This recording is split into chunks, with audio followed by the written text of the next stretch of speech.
ಇತ್ತೀಚಿನ ಸಂಚಿಕೆಗಳನ್ನು ಜಾಹೀರಾತಿನ ಕಿರಿಕಿರಿ ಇಲ್ಲದೆ ನೋಡಿ.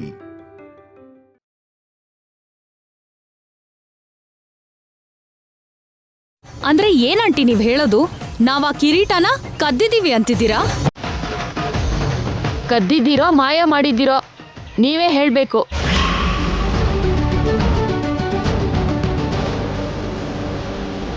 ನೋಡಿದ್ರಾ ಅತ್ತೆ, ಅವ್ರು ಹೇಗ್ ಮಾತಾಡ್ತಿದ್ದಾರೆ ಅಂತ ನೋಡಿದ್ರಾ?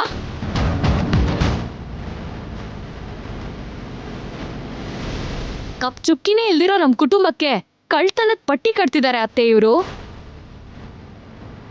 ನಾನು ಹೇಳ್ತಾ ಇಲ್ಲಮ್ಮ, ನೀವೇ ಹೇಳ್ಕೊತಾ ಇದ್ದೀರಾ.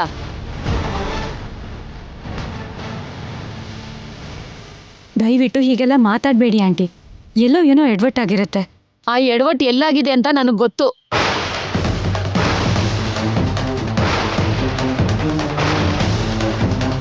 ಆ ಎಡವಟ್ಟು ಮಾಡಿದ್ದು ನಮ್ಮ ಯಜಮಾನ್ರೆ. ನಾನು ಅವತ್ತಿಂದ ಹೇಳ್ತಾನೆ ಇದ್ದೆ, RR ನಗರದಲ್ಲಿರೋ ನಮ್ಮ ದೊಡ್ಡಮ್ಮನ ಮನೆಗೆ ತಗೊಂಡು ಹೋಗಿ ಆ ಕಿರೀಟ ಇಡೋಣ ಅಂತ. ನನ್ನ ಮಾತೇ ಕೇಳಲಿಲ್ಲ. ಈಗ ನೋಡಿ ಏನಾಯ್ತು ಅಂತ.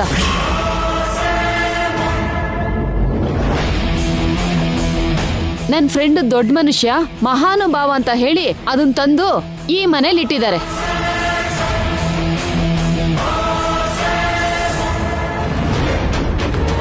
ಇವ್ರು ಹೀಗೆ ಮಾಡ್ತಾರೆ ಅಂತ ನನಗೇನು ಗೊತ್ತಿತ್ತೆ?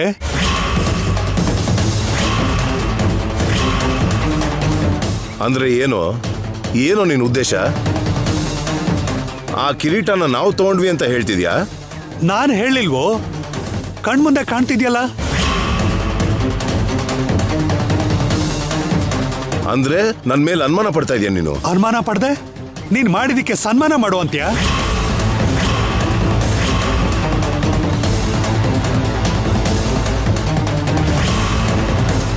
ನೀನ್ ನಂಬಿ ಅಷ್ಟು ಬೆಲೆ ಬಾಳೋದನ್ನ ನಿಮ್ ಮನೇಲಿ ಇಟ್ಟಿದ್ದಕ್ಕೆ ನಿಜವಾಗ್ಲು ನಂಗೆ ಬುದ್ಧಿ ಇಲ್ಲ.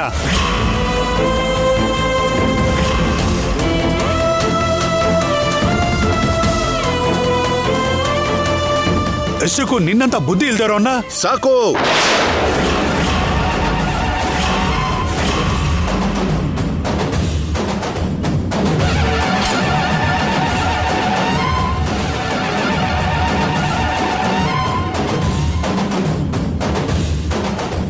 ಮಾತಾಡಿದ್ ಸಾಕು. ನನ್ನ ಬಗ್ಗೆ ಆಗ್ಲಿ ನನ್ನ ಕುಟುಂಬದ ಬಗ್ಗೆ ಆಗ್ಲಿ ಇನ್ನೊಂದು ಮಾತಾಡಿದ್ರೆ ಮರ್ಯಾದೆ ಇರೋಲ್ಲ. ಆ ಕಿರೀಟದ ಬೆಲೆ ಎಷ್ಟು ಅಂತ ಹೇಳೋ, ಅದಕ್ಕೆ ಡಬಲ್ ಅಮೌಂಟ್ ಚೆಕ್ ಬರ್ದು ನೀನ್ ಮುಖಕ್ಕೆ ಬಿಸಾಕ್ತೀನಿ. ನೀನು ಚೆಕ್ಕೋ ದುಡ್ಡು ನಮಗ್ ಬೇಕಾಗಿಲ್ಲ, ನಮ್ಮ ಕಿರೀಟನೇ ನಮಗ್ ಬೇಕು. ನಾವು ಹರಕೆ ತೀರ್ಸೋದಕ್ಕೆ ಅಂತ ಆ ತಾಯಿಗೆ ಮಾಡಿಸಿರೋ ಅಂತ ನಮ್ಮ ಕಿರೀಟನೇ ನಮಗ್ ಬೇಕು.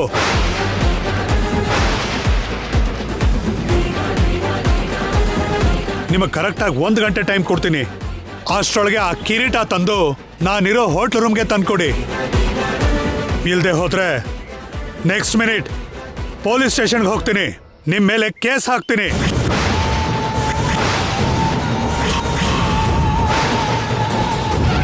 ನಡಿಯೇ. ಶಂಕರಾವ್, ಶಂಕರ ನಿಂತ್ಕೊಳ್ಳೋ ಶಂಕರ. ನನ್ ಪ್ಲಾನ್ ಚೆನ್ನಾಗಿ ವರ್ಕೌಟ್ ಆಗ್ತಿದೆ. ನನ್ನ ಮಾತು ಕೇಳೋ, ನಾನು ಹೇಳೋದನ್ನ ಕೇಳೋ, ನನ್ನ ಮಾತು ಕೇಳೋ.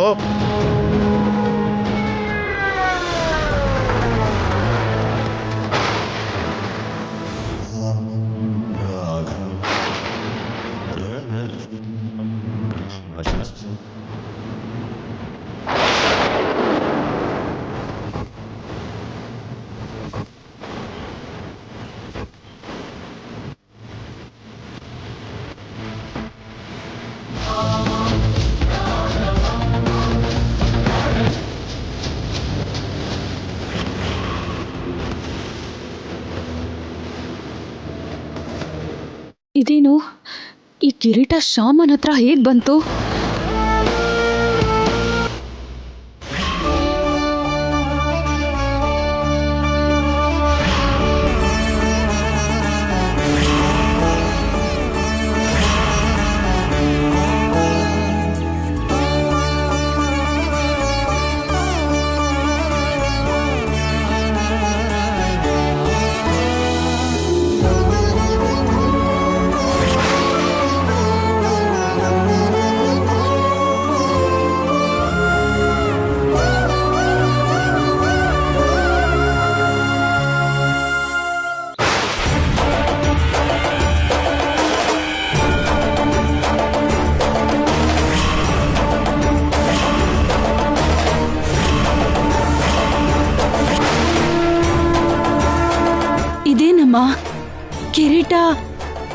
ಥರ ಇದೆಯಲ್ಲ.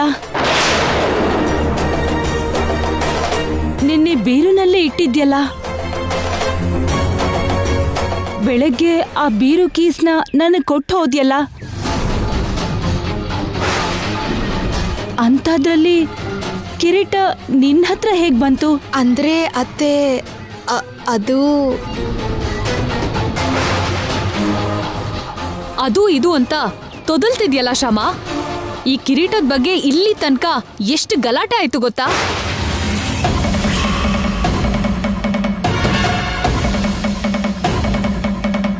ಅಷ್ಟಕ್ಕೂ ಈ ಕಿರೀಟನ ನೀನ್ ಯಾಕೆ ತಗೊಂಡೋದೆ? ಹೇಳ್ತೀನಕ್ಕ, ನಡೆದಿದ್ನ ಪೂರ್ತಿಯಾಗಿ ಹೇಳ್ತೀನಿ.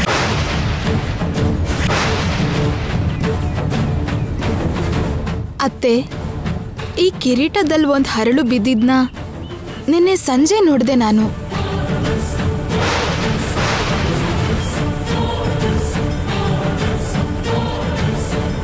ತಕ್ಷಣ ನನ್ನ ವಿಷಯನ ಅಖಿಲ್ ಅವ್ರಿಗೆ ಹೇಳಿದೆ. ಆ ವಿಷಯನ ಅತ್ತೆಗೆ ಹೇಳ್ದೇನೆ ಅಖಿಲಿಗೆ ಯಾಕೆ ಹೇಳಿದ್ ನೀನು?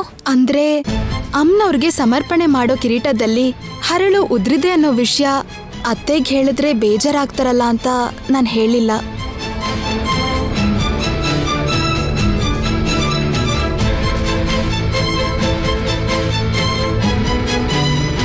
ಜ್ಯುವೆಲ್ರಿ ಶಾಪಿಗೆ ತಗೊಂಡು ಹೋಗಿ ಹೊಸ ಹರಳನ್ನ ಹಾಕ್ಸ್ಕೊಂಡು ತಗೊಂಡು ಬಂದು ಮತ್ತೆ ಅದೇ ಜಾಗದಲ್ಲಿ ಇಡೋಣ ಅಂತ ಅಖಿಲ್ ಅವ್ರಿಗೆ ಹೇಳಿದ್ದೆ.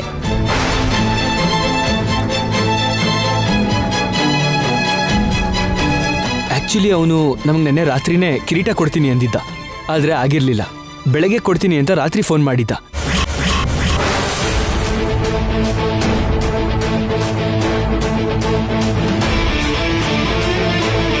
ಆ ವಿಷಯನ ಅಂಕಲಿಗೆ ಹೇಳಿ ಬೆಳಿಗ್ಗೆನೇ ಕಿರೀಟ ತರಿಸ್ತೀವಿ ಅಂತ ಹೇಳೋಣ ಅಂದ್ಕೊಂಡೆ. ಆದರೆ ಗುರುಗಳ ಹತ್ರ ಹೋಗೋ ಅವಸರದಲ್ಲಿ ಅಂಕಲ್ಗೆ ಹೇಳೋದು ಮರ್ತೋಯ್ತು.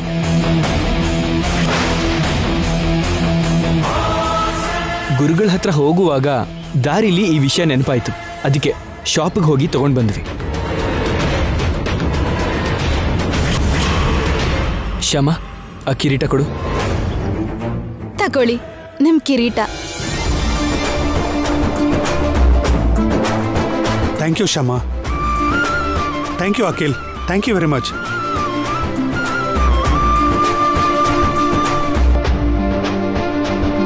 ಸಾರಿನೋ, ನಡೆದಿದ್ದು ಗೊತ್ತಾಗದೆ ಏನೇನೋ ಮಾತಾಡ್ದೆ.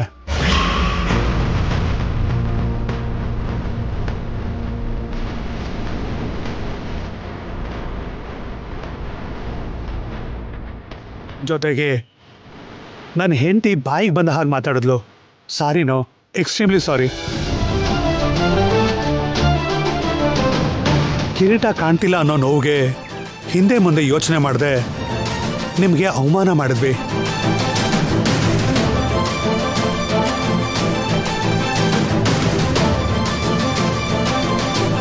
ಅನ್ಬಾರ್ದು ಮಾತೆಲ್ಲ ಹೇಳಿ ನಿಮಗೆ ನೋವು ಕೊಟ್ಟಿದ್ದೀವಿ. We are extremely sorry.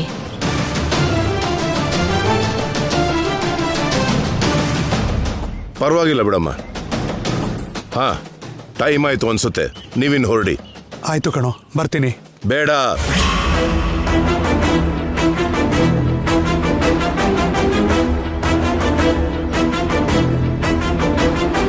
ಮತ್ತೆ ಬರಬೇಡಿ. ನಮ್ಮ ಕುಟುಂಬದ ಮೇಲೆ ಅನುಮಾನ ಪಟ್ಟು ಅವಮಾನ ಮಾಡಿದ ಮನುಷ್ಯನಿಗೆ ಮತ್ತೆ ಈ ಮನೆಯಲ್ಲಿ ಕಾಲಿಡೋ ಅರ್ಹತೆ ಇಲ್ಲ.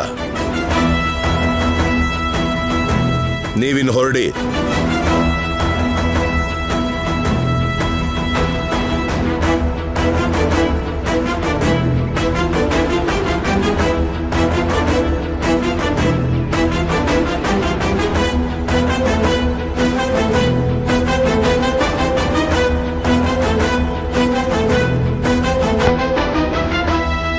ಸಾರಿ ಅತ್ತೆ, ನಮ್ಮಿಂದ ನೀವು ಮಾತು ಕೇಳಬೇಕಾಯ್ತು. ಮಾತು ಕೇಳಿದ್ದಕ್ಕೆ ನನಗೆ ಬೇಜಾರಾಗ್ತಿಲ್ಲಮ್ಮ. ನೀವು ಗುರುಗಳ ಹತ್ರ ಹೋಗದೆ ಇದ್ದಿದ್ದಕ್ಕೆ ನನಗೆ ತುಂಬ ನೋವಾಗ್ತಿದೆ. ವಿಶಿಷ್ಟ ಅಭಿಷೇಕ ಮಾಡದೆ ಇದ್ದಿದ್ದಕ್ಕೆ ನನಗೆ ನೋವಾಗ್ತಿದೆ.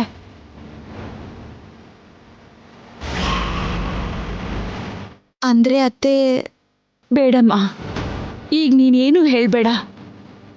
ಈಗ ನೀವು ಏನೇ ಹೇಳಿದ್ರು ಕೇಳೋ ಪರಿಸ್ಥಿತಿಲಿ ನಾನಿಲ್ಲ.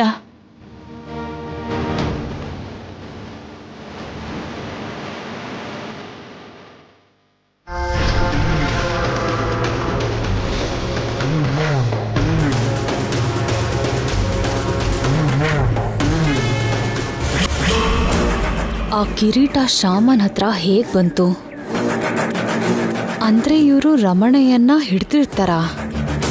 ಆ ಥರ ಆಗಕ್ಕೆ ಅವಕಾಶ ಇಲ್ವಲ್ಲ. ರಮಣಯ್ಯನೇ ಆ ಕಿರೀಟನ ಕದ್ದಿರ್ತಾನೆ ಅನ್ನೋ ಯೋಚನೆ ಇವ್ರಿಗೆ ಬರಕ್ಕೆ ಚಾನ್ಸೇ ಇಲ್ಲ. ಮತ್ತೆ ಕಿರೀಟ ಅವ್ರ ಹತ್ರ ಹೇಗ್ ಬಂತು? ರಮಣಯ್ಯನೇ ಕೇಳ್ತೀನಿ.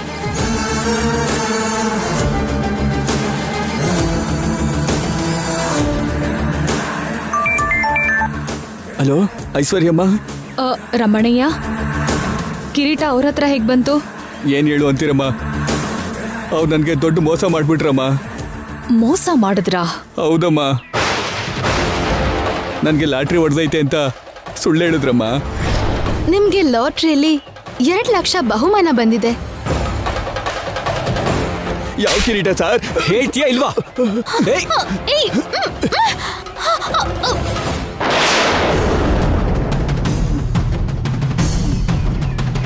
ಹಂಗೆ ಅಖಿಲ್ ಸರ್ಗೆ ಸಿಕ್ಕಾಕೊಳ್ದಂಗೆ ಓಡೋದ್ನಮ್ಮ. ಮತ್ತೆ ಆ ಕಿರೀಟ ಅವ್ರ ಹತ್ರ ಹೇಗ್ ಬಂತು? ಅಲ್ಲಿ ತಪ್ಪಿಸ್ಕೊಂಡು ಓಡೋದವನು ಯಾರ ಕಣ್ಣಿಗೂ ಬೀಳ್ದೆ ಒಂದ್ ಕಡೆ ಬಚ್ಚಿಟ್ಕೊಂಡಮ್ಮ.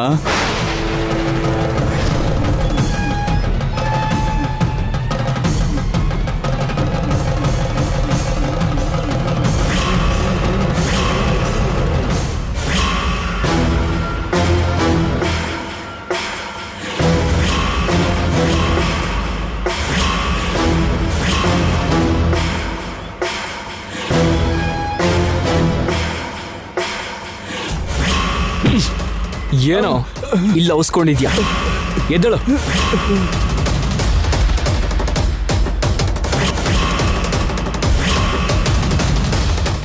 ಏನೋ ಕಿರೀಟ ಎಲ್ಲಿ ಅಂದ್ರೆ ಹೇಳ್ತೀನಿ ಅಂತ ಓಡ್ ಹೋಗ್ತೀಯಾ? ಎಲ್ಲೋ ಕಿರೀಟ ಹೇಳೋ. ಯಾವ ಕಿರೀಟ ಸರ್? ನನಗೇನು ಗೊತ್ತಿಲ್ಲ. ನಾನು ಯಾವ ಕಳ್ತನೂ ಮಾಡಿಲ್ಲ, ಅದಕ್ಕೆ ಓಡೋಗಿದ್ದು. ನೀನು ಕಳ್ತನ ಮಾಡಿದ್ಯಾ ಅಂತ ನಮಗೆ ಗೊತ್ತು ಕಣೋ. ಯಾವ ಕಳ್ತನ ಸರ್? ನಿಜ ಒಪ್ಕೊಂಡು ಆ ಕಿರೀಟ ನಮಗೆ ಕೊಡ್ತೀಯಾ, ಇಲ್ಲ ನಿನ್ನ ಕರ್ಕೊಂಡು ಹೋಗಿ ಪೊಲೀಸ್ ಸ್ಟೇಷನಿಗೆ ಕೊಡು ಅಂತೀಯಾ? ಅಲ್ಲ ಆದ್ರೆ ಅವ್ರು ನಿನ್ನ ಕೈಲಿ ಹೇಗೆ ನಿಜ ಹೇಳಿಸ್ಬೇಕೋ ಹಾಗೆ ನಿಜ ಹೇಳಿಸ್ತಾರೆ. ಬೇಡ ಬೇಡ ಸರ್, ಪೊಲೀಸ್ ಸ್ಟೇಷನ್ ಕರ್ಕೊಂಡೋಗ್ಬೇಡಿ ಸರ್. ಬೇಡ ಸರ್, ಬೇಡ. ಹೇಳ್ತೀನಿ ಸರ್, ಏನಾಯ್ತೋ ಎಲ್ಲ ಹೇಳ್ತೀನಿ. ನಿಮ್ಮ ಕಿರೀಟ ನಿಮಗೆ ಕೊಟ್ಬಿಡ್ತೀನಿ. ಹೇಳು, ಏನ್ ನಡೀತೋ ಹೇಳೋ. ಅದೇನಾಯ್ತು ಅಂತಂದ್ರೆ ಅದು ಅದೇ ನಾನ್ ಹೇಳಿದ ಕೆಲ್ಸ ಮಾಡ್ದೆ ಅನ್ಕೋ, ನಿನಗ್ ₹1,00,000 ಕೊಡ್ತೀನಿ. ಏನ್ ಮಾಡ್ಬೇಕಮ್ಮ? ಶ್ಯಾಮ ರೂಮಲ್ಲಿರೋ ಬೀರುಲಿ ಕಿರೀಟ ಇದೆ, ಅದನ್ನ ಕದಿಬೇಕು.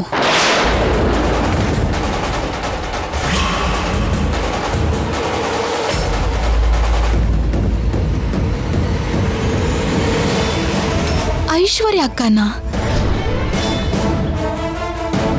ಹಿಂಗೆ ನಡೆದಿದ್ದನ್ನ ಅವ್ರಿಗೆ ಹೇಳಿ ಕಿರೀಟನ ಅವ್ರಿಗೆ ಕೊಟ್ಟಿದ್ದೀನಮ್ಮ. ಬೇರೆ ದಾರಿನೇ ಇಲ್ಲದೆ ನಿಮ್ಮ ಹೆಸರನ್ನು ಕೂಡ ಹೇಳ್ಬೇಕಾಯ್ತಮ್ಮ. ನನ್ನ ಕ್ಷಮಿಸ್ಬಿಡಮ್ಮ. ಇಡ್ತೀನಮ್ಮ. ಬೇರೆ ದಾರಿನೇ ಇಲ್ಲದೆ ನಿಮ್ಮ ಹೆಸರನ್ನು ಕೂಡ ಹೇಳ್ಬೇಕಾಯ್ತಮ್ಮ. ನಾನೇ ಆ ಕಿರೀಟನ ಕಳ್ತನ ಮಾಡಿಸ್ದೆ ಅಂತ ಅಖಿಲ್ಗೆ ಶ್ಯಾಮಗೆ ಗೊತ್ತಾಗೋಗಿದೆ. ಈಗ ಹೇಗ್ ತಪ್ಪಿಸ್ಕೊಳ್ಳಿ?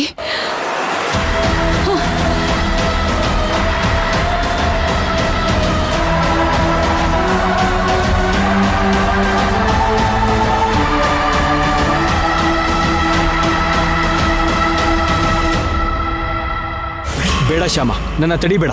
ಕಿರೀಟ ಕಳ್ತನ ಮಾಡಿಸಿ ನಮ್ಮ ಮನೆ ಮರ್ಯಾದೆ ಯಾಕೆ ತೆಗ್ದೆ ಅಂತ ಅತ್ತಿಗೆ ನಾ ಕೇಳಲೇಬೇಕು. ಈ ವಿಷಯ ನಮ್ಮ ಮನೇಲಿ ಎಲ್ಲರಿಗೂ ಹೇಳಿ ಇನ್ಯಾವತ್ತೂ ಹೀಗೆ ತಪ್ಪು ಮಾಡಿದ ಹಾಗೆ ಅತ್ತಿಗೆಗೆ ಬುದ್ಧಿ ಕಲಿಸ್ಲೇಬೇಕು. ಆವೇಶ ಪಡ್ಬೇಡ್ರಿ, ದಯವಿಟ್ಟು ನೀವು ಹೇಗೆ ಕೋಪ ಮಾಡ್ಕೋಬೇಡಿ. ಈ ವಿಷಯ ಮನೇಲಿ ಎಲ್ರಿಗೂ ಗೊತ್ತಾಗೋದು ಅಷ್ಟು ಒಳ್ಳೇದಲ್ಲ. ಎಲ್ರೂ ಮುಂದೆ ಈ ವಿಷಯದ ಬಗ್ಗೆ ಮಾತಾಡಿದ್ರೆ ಐಶ್ವರ್ಯ ಅಕ್ಕ ಮತ್ತೆ ತವ್ರ ಮನೆಗೆ ಹೋಗ್ತಾರೆ. ಮತ್ತೆ ಅವ್ರನ್ನ ಬೇಡ್ಕೊಂಡು ಕರ್ಕೊಂಡು ಬರೋದು ತುಂಬಾ ಕಷ್ಟ ಆಗತ್ತೆ. ಅದಕ್ಕೆ ಅಂತ ಇಷ್ಟು ತಪ್ಪು ಮಾಡಿದಾರೆ ಅಂತ ಗೊತ್ತಿದ್ರು ಬಿಟ್ಬಿಡು ಅಂತ್ಯಾ? ಬಿಡೋದ್ ಬೇಡ ರೀ, ಬಿಡಬಾರ್ದು. ನಾನೇ ಹೋಗಿ ಅಕ್ಕನ ಹತ್ರ ಮಾತಾಡ್ತೀನಿ. ಅವ್ರಿಗೆ ಹೇಗೆ ಹೇಳಬೇಕೋ ಹಾಗೆ ಹೇಳ್ತೀನಿ. ಇನ್ಯಾವತ್ತೂ ಈ ರೀತಿ ತಪ್ಪು ಮಾಡ್ದಿರೋ ಹಾಗೆ ಹೇಳ್ಬಿಟ್ಟು ಬರ್ತೀನಿ. ನಡಿ, ನಾನು ಕೂಡ ಬರ್ತೀನಿ. ಬೇಡ ರೀ, ನೀವು ಬರೋದು ಬೇಡ. ನೀವು ತುಂಬ ಕೋಪದಲ್ಲಿದ್ದೀರಾ. ನೀವಲ್ಲಿ ಬಂದ್ಬಿಟ್ರೆ ದೊಡ್ಡ ಗಲಾಟೆನೇ ಆಗುತ್ತೆ. ನಾನು ಹೋಗಿ ಮಾತಾಡ್ತೀನಲ್ಲ. ಈ ವಿಷಯದ ಬಗ್ಗೆ ನೀವೇನು ಯೋಚನೆ ಮಾಡಬೇಡಿ. ಸರಿ, ಹೋಗಿ ಗಟ್ಟಿಯಾಗಿ ವಾರ್ನಿಂಗ್ ಕೊಟ್ಟು ಬಾ. ಸರಿ ರೀ.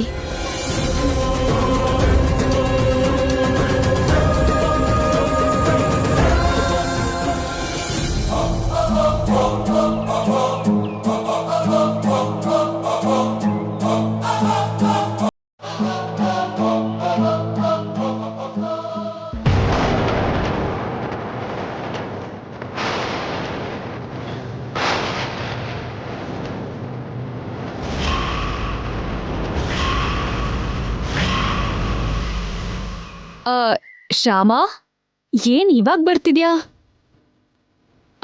ಆಕ್ಚುಲಿ ನಾನೇ ನಿನ್ನ ಹತ್ರ ಬರಬೇಕು ಅಂದ್ಕೊಂಡೆ. ಯಾಕೆ? ಮಾಡಿರೋ ತಪ್ಪನ್ನ ಒಪ್ಕೊಳಕ್ಕ?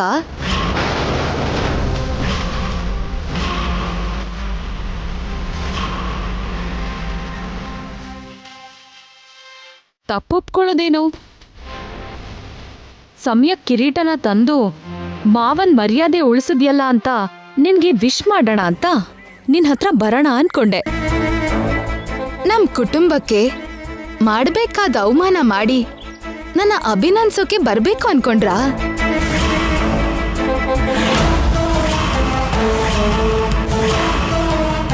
ನಮ್ ಕುಟುಂಬಕ್ಕೆ ನಾನ್ ಅವಮಾನ ಮಾಡೋದಂದ್ರೇನು?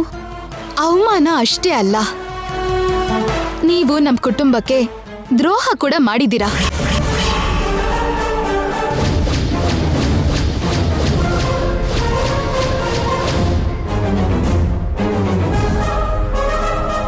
ಅವಮಾನ ಏನು, ದ್ರೋಹ ಏನು? ಇಲ್ಲಿ ನೀನ್ ಏನ್ ಮಾತಾಡ್ತಿದ್ಯೋ ನನಗಂತೂ ಗೊತ್ತಾಗ್ತಿಲ್ಲ. ಯಾಕೆ ಗೊತ್ತಾಗ್ತಿಲ್ಲ? ರಮಣಯ್ಯ ನಮ್ಗೆಲ್ಲ ಹೇಳಿರೋ ವಿಷಯ ನಿನಗ್ ಗೊತ್ತಾಯ್ತು ಅಂತ ನನಗ್ ಗೊತ್ತಿದೆ.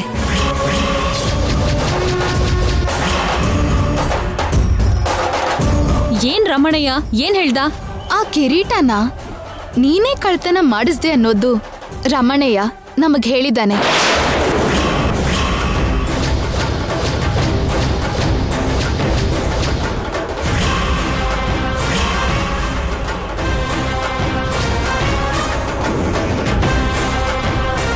ಕಿರೀಟ ಕಳ್ತಾನನ? ಆ ಕಿರೀಟಕ್ಕೇನೋ ಹರಳು ಉದುರಿದೆ ಅಂತ ಸರಿ ಮಾಡ್ಬೇಕು ಅಂತ ತಗೊಂಡ್ ಹೋದ್ಯಲ್ಲ ನೀನು. ಮತ್ತೆ ಕಳ್ತನ ಅಂತಿದ್ಯಲ್ಲ? ಏನೋ ನಿನ್ ಮಾತೇ ನನಗೆ ಅರ್ಥ ಆಗ್ತಿಲ್ಲ.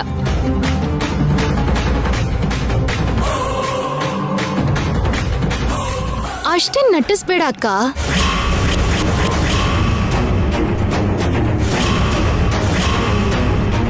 ಕಿರೀಟ ಕಳ್ತನನ ನೀನೇ ಮಾಡಿಸಿದ್ದು ಅನ್ನೋ ವಿಷಯ ರಮಣಯ್ಯ ನಮಗ್ ಹೇಳಾಯ್ತು.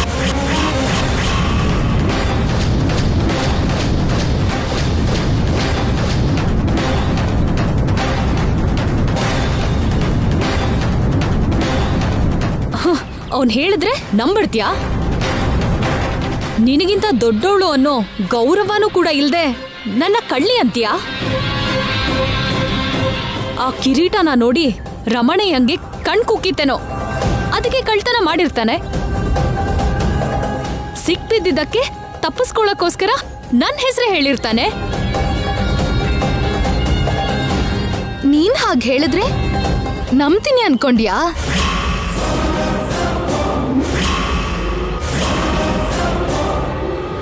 ನಾನೇ ಅಲ್ಲ, ನಿಮ್ಮನ್ನ ಅಷ್ಟೆಲ್ಲ ನಂಬೋ ಅತ್ತೇನೂ ಕೂಡ ಈ ವಿಷಯದಲ್ಲಿ ನಂಬಲ್ಲ.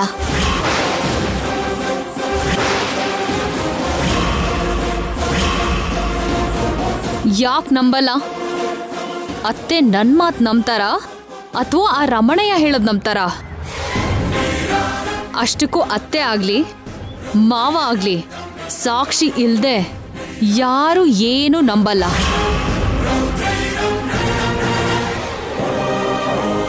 ನಾನೇ ರಮಣಯ್ಯಂಗ್ ಹೇಳಿ ನಾನೇ ಕಳ್ತನ ಮಾಡ್ಸಿದೀನಿ ಅನ್ನೋದಕ್ಕೆ ನಿನ್ ಹತ್ರ ಸಾಕ್ಷಿ ಏನಿದೆ ಅಂತ ಕೇಳ್ತಾರೆ. ಅವಾಗ ಯಾವ ಸಾಕ್ಷಿ ತೋರಿಸ್ತೀಯಾ?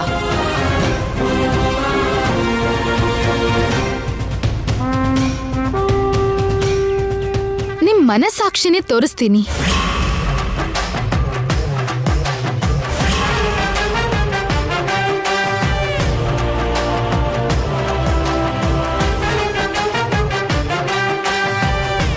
ನೀವು ತಪ್ಪು ಮಾಡಿದೀರಾ ಅಂತ ನಿಮ್ ಅಂತರಾತ್ಮದ ಹತ್ರನೇ ಹೇಳಿಸ್ತೀನಿ.